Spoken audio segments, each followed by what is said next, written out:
imagino que José tendrá su versión y los hermanos Amodio tendrán la suya propia. El caso es que han acabado a hostias y se están cruzando acusaciones de malversación y de tal, y ha acabado en la dimisión de José Elías junto con otros 3 consejeros.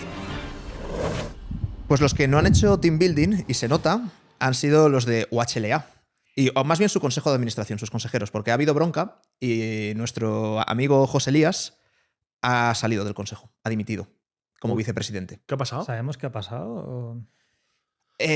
Sabemos lo que ha publicado la prensa, que es poco y seguro que está tergiversado. Tendríamos que... Claro, a mí este tema, tratarlo, conociendo a José, no quiero meter la pata, porque a lo mejor José nos da una versión que aquí estaría guapo, pero lo que pasa es que no sé hasta qué punto podrá o no podrá contar, porque claro. Y si lo va a hacer lo hará en su canal o en su podcast, pero bueno, el caso, y resumiendo lo que se ha publicado, lo que son, digamos, datos objetivos, es que José Elías lideraba un grupo inversor que acudió a una ampliación de capital de UHLA, que estaba en serias dificultades financieras y bueno, hicieron una ampliación de capital en 2 tramos de creo que 150 millones era el total. Entonces el primer tramo, no sé si eran 60 o 70 millones, y ahí entró José Elías, entró creo que la matriz de Inverready, entró el fundador de MásMóvil, o sea, entraron un grupo de inversores y también se recompuso el consejo de administración de OHLA.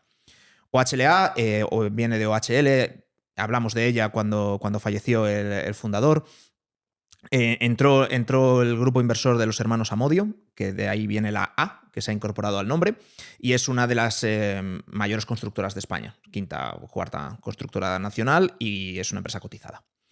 Entonces, bueno, se recompuso el consejo y esto fue antes del fin del año pasado.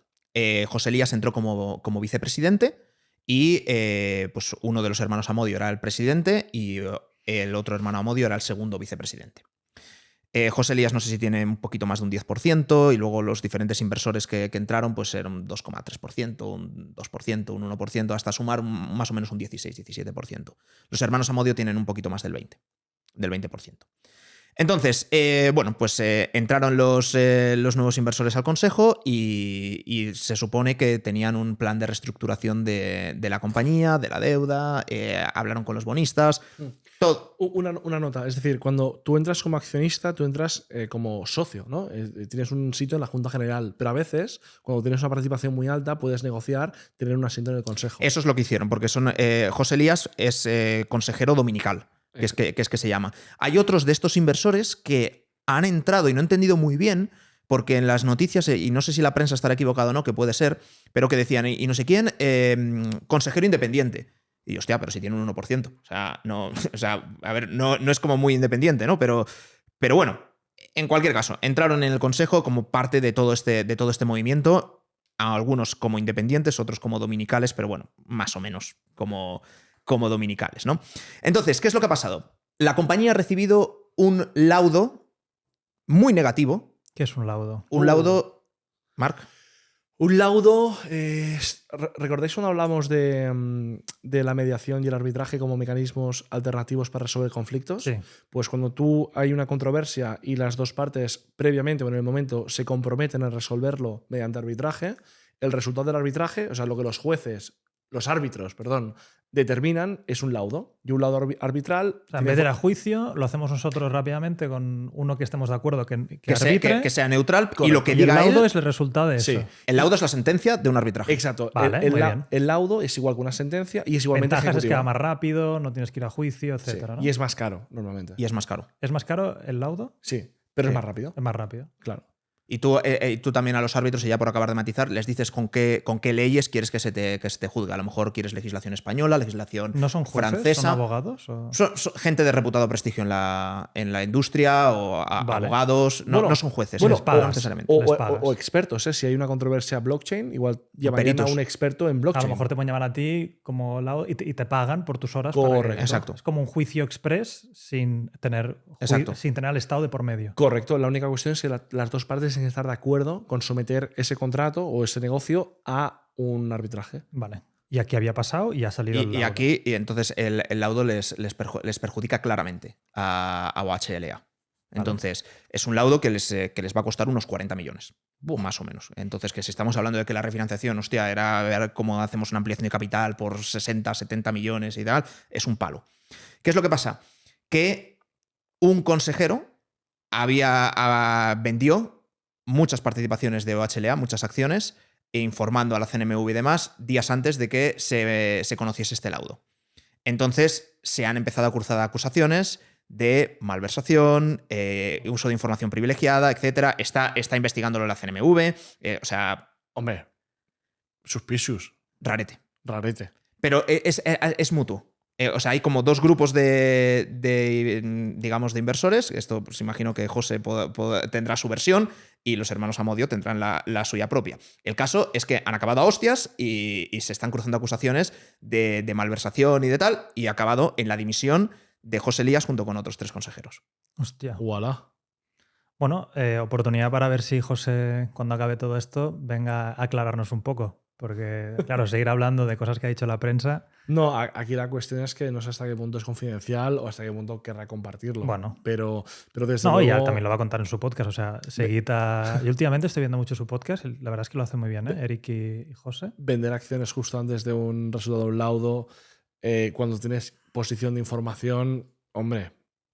No sé. Suena rarete también las declaraciones que decían sobre parte de la gestión, porque todo esto viene porque creo, porque esto de lo que te llegue a la prensa, pero creo que el grupo inversor que lidera José Elías no está conforme con las prácticas del director financiero que tiene, o sí está de acuerdo con el director financiero que tiene OHLA, pero los hermanos Amodio quieren poner a otro y bueno, total, que al final han acabado a la gresca. No se sabe muy bien exactamente qué va a pasar, porque creo que quedaba por ejecutar la segunda parte del acuerdo.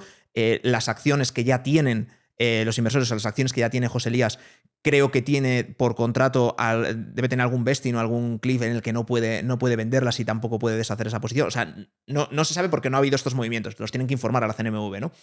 Pero ya digo que la acción se está estampando, ¿eh? O sea, está todavía por encima del valor al que entraron, porque entraron a 25 céntimos, me parece, si no voy mal, y ahora está a unos 33, pero es que estaba a 55 o 50 hace nada. O sea, que es un ostión importante en este mes de marzo, ¿no? En este rally final. Estaba pensando, pero un laudo de 40 millones, OHL, por su volumen de negocio y por su tamaño, tampoco es un impacto... Tío, lo de HL nos lo tiene que explicar José, y esto sí que yo creo que lo puede contar. O sea, sí, es una constructora que es muy grande, muy importante, factura muchísimo. Tío, no entiendo por qué no gana pasta. O sea, es acojonante. Bueno, puede ser que vaya a derribo a las concesiones y vaya con poco margen. Luego tienes una estructura muy grande. Al final hay empresas que ganan miles de millones y... Pues al final OHL compite con Ferrovial, compite con Florentino, compite, o sea, tiene competidores... Sí, pero sus márgenes son mucho peores que los de la competencia. Es lo que no sé. O sea, no sé cómo estará montado ni qué movidas habrá dentro, pero... Claro, yo solo de lo que lees dices, buah, tío, dentro se deben estar repartiendo una de leches, ¿sabes? Y de trapos sucios y de tal, que a saber, ¿sabes? Lo que nos llega al 1%. A mí me hace gracia porque al final estos problemas en consejos de administración y tal, yo los vivo en startups y tal, pero claro, José está en el consejo de una cotizada, o sea, es como el juego de los mayores, ¿sabes? Es como, es lo que ya hago yo, pero a lo grande, ¿sabes? Pero es curioso cómo siguen siendo humanos. Sí, no, claro. ¿Sabes? O sea, que hay gente que se cree que cuando llegas a esas esferas, de repente la gente es como mucho más tranquila y tal. Y el otro día estábamos comiendo también con gente que hablaba de que había pasado un follón que ya contaréis, que parece que en esas esferas la gente se comporta mejor, hablan de una manera más educada y son los mismos humanos locos con taras. Ese follón que ya contaremos fue mi follón de ayer a las 7. Precisamente, o sea que sí. Sí. Bueno, en cualquier caso, a ver si tenemos ocasión de hablar con José o igual hacer un podcast junto, que eso molaría un montón y que a lo mejor nos puede compartir un poco de su versión, porque es que no la puedes saber con lo que hay en la prensa.